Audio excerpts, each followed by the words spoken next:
Hey guys, it's Ryan here with Hobbies of Man. Once again, today we're doing another episode of the Sword and Sorcery Book Club, and today we're doing our second video for the Road to Scourge of the Serpent. This should have been out Tuesday, but I've gotten sidetracked with a lot of stuff, even though I had a lot of time this week. I just couldn't get around to it. So I'll do this video today. Hopefully I'll be able to do the God of the Bowl tomorrow to get back on track, and then we'll see what we do next Wednesday for New Comic Book Day. I don't think I'll have a new comic to review, so maybe I'll talk about Almuric, which I read last month, which would be really fun because Almuric is a great story. And then we'll see what happens throughout the rest of the week. I do want to do a video talking about Red Sonja, but I didn't get to watch the movie since it was only released one day at like a really shitty time here in DFW. So I think I'll just read reviews and then tell you some of my thoughts on the distribution and stuff like that, right? And there's also some other things I want to highlight, so it might be another news roundup or something like that. So so today we're looking at Spear and Fang. This is a okay story. It was released in July of 1925 in Weird Tales. Weird Tales was struggling at this point, and I think this is the first story that he really got published in the magazine. So that's kind of interesting because, to be honest with you, this is not that good of a story. It's not bad, but it's really not anywhere near any of his other stories. This, I guess, is kind of quality-wise, kind of at the same level as like Veil of the Veil of Women, right? The one with Livia and the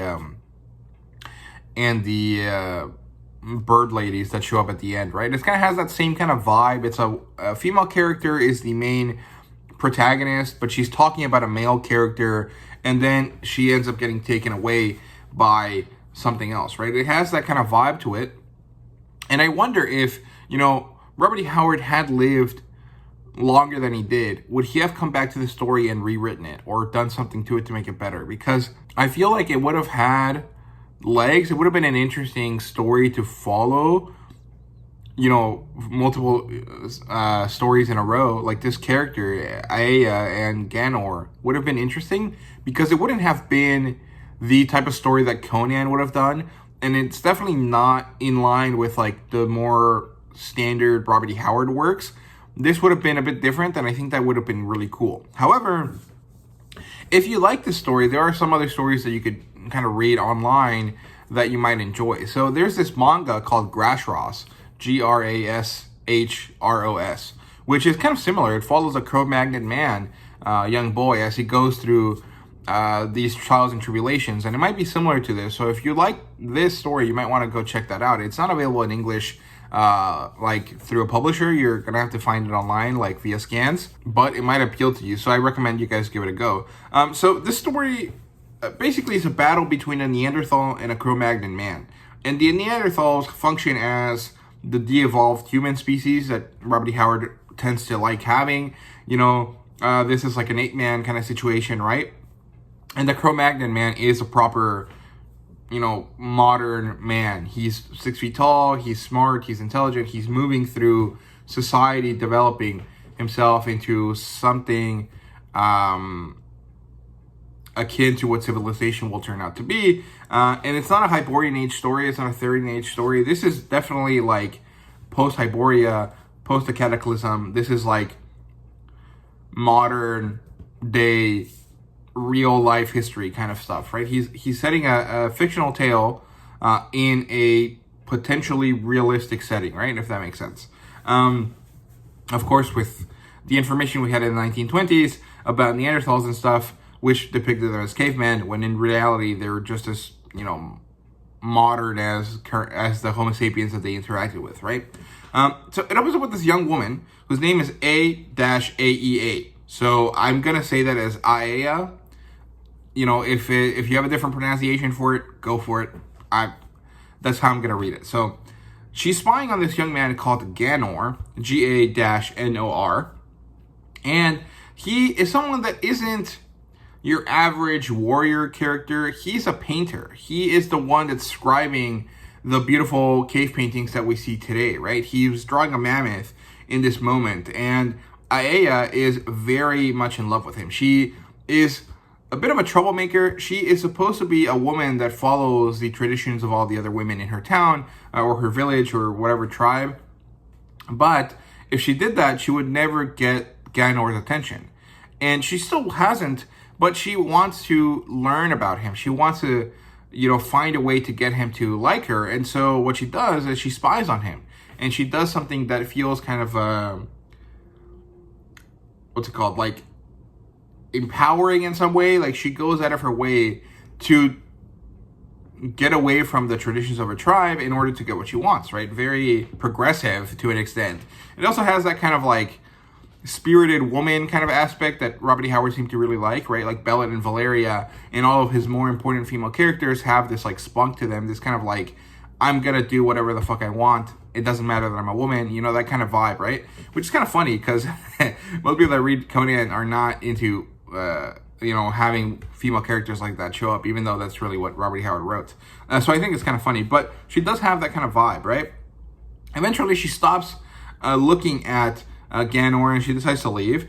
And as she leaves, she kind of gets forced into a social situation with Kananu, who is the son of the chief's advisor. So he is like, not a prince per se, but he's definitely a high-level character, right, in the tribe dynamic. And so she's forced to enjoy his company as they stroll through the forest against her will. She doesn't want to interact with him, but he doesn't let her go, right?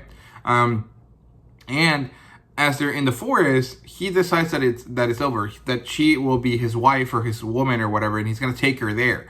And so he forces himself onto her. And as he's about to do something to her, a Neanderthal shows up, an ape-man shows up, right? And so Kananu and the ape-man have to battle, and because Kananu is a shitty person, he gets defeated quite easily by the monster. It basically rends him limb from limb, and there's kind of an element here that you assume he was eaten, but it's not really stated that, but I would assume that he was eaten. And then Aya is stolen away by the ape-man, right? She's forced back to his cave or his dwelling or whatever. And Aya tells us that the Neanderthals were pretty solitary, which I think is actually kind of true. They, based on current understanding, they were small tribe groups, whereas humans, Homo sapiens, were larger tribe groups, right? So there was a distinct disadvantage that the Neanderthals had when they interacted with humans because they had a different social dynamic, right? And later, Ganor is strolling through the same region where Aya and Kananu were, and he realizes, oh, there's foot tracks here, and one of them matches the one that I found outside of my cave, right? And so he follows the tracks, and then he sees that the female tracks disappear, and the male ones continue, right? So he assumes, oh, she was carried away. And there's really only one reason why people are being carried away into the forest, and that's to be taken advantage of. So he gets mad at this reality, and he chases further into the forest, chasing the tracks. He eventually comes to where Aya and Kananu were attacked. He sees that there was a battle, and then that Aya's footprints still are not there, and she also has not her body isn't there either. So he chases down the Neanderthal and eventually manages to make it there in time to save Aya from being potentially eaten or, assaulted by the Neanderthal. And so now he fights with the Neanderthal, and because this is our main character and he's a good man, he manages to defeat the monster through a bit of a luck kind of based, stroke of genius there. He manages to attack it in such a way that he hurts its neck. And then he manages to cut its head off, and so he wins the battle. And he ends the story by saying that what he has won, he will claim. And so he takes Aya, since he saved her from the monster, right? And so since Aya was interested in him anyways, she accepts. And so we assume that they go on to live a happy life together in their Cro-Magnon tribe, right? And it's not a bad story by any means. It's like an okay story. It's not too long. It's not too exciting. And you can definitely tell that there is kind of a lot of the stuff that Robert E. Howard wanted to explore here, right? There's the atavistic nature of man. There's the strong man versus weak, decrepit man kind of thing.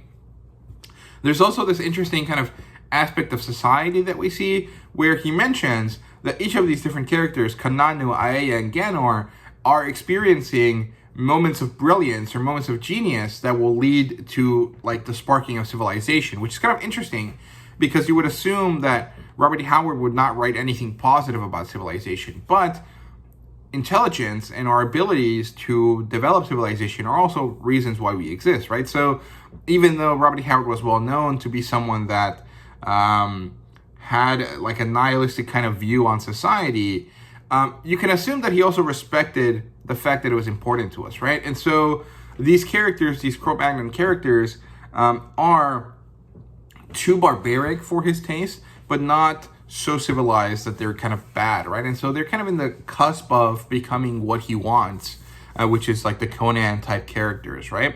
Which is pretty cool. I really enjoyed this. I think that there's a lot to be learned about Robert E. Howard's writing and his knowledge and his development of his ideas through this story. I just don't think it's a very good one, right? This would be a pretty cool comic book. I think that there might have been adaptations of this before, and I know that there is one on